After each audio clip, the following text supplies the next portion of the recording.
another thing that happens to a home that a lot of people want to understand is their foundation. How does it crack?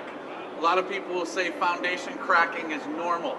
I'm not sure if I've ever met any cracking that's normal. There may be some very incidental type cracking, but there are types of cracks you want to pay more attention to in your foundation. What we're going to illustrate here for you is there's different ways a foundation actually can move. And if your foundation's moving, what ends up happening is you'll see that through the actual cracking and the breakdown of the foundation. A lot of people wonder, the worst time of the year for your basement, they all will say, is spring. In fact, it's not. The worst time of the year for your foundation is right now. The freezing that's taking place today around the outside of your home is what's going to bring the spring problems for you. The water and the rain only brings attention to the cracking that the freeze has created. As you see here in the slide, as the ground froze, it pushed against the foundation, it created a crack outside. The spring rains come, that water ends up in the foundation, and now you've got a problem that you didn't have last year.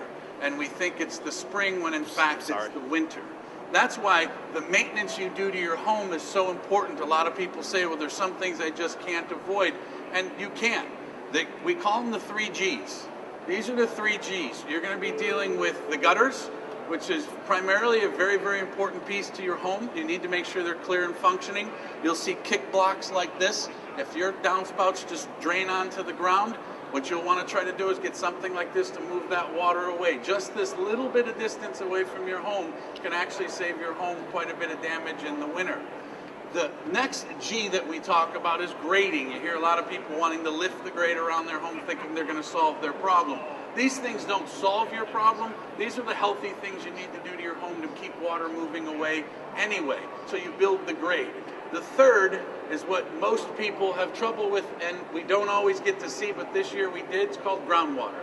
And groundwater is the notorious reason that a foundation may leak. I'll play this slide again for you if you like. This actually again talks about the winter that we are going to deal with and the cracking, and it does illustrate it. Are there any questions I might answer for somebody specifically? Okay. Again, as I show you here in the slide, it's very simple. The water wants to travel down along the side of the foundation. Even if your drains in your foundation are draining clearly, in this climate, in our area with the clay, you get times of the year where the drains become overwhelmed. And when those drains become overwhelmed, your foundation's at risk for leaking. If you let that problem continue to persist, what happens is underneath the foundation, erosion begins to occur. The very base that the foundation of the home sits on, if water's underneath that for too long, you get erosion. That movement is what creates the cracking that you see in your home. What we're seeing in this slide is the result. If you see a crack running from one end of your basement to the other end of your basement, you've been at the effect of the winter.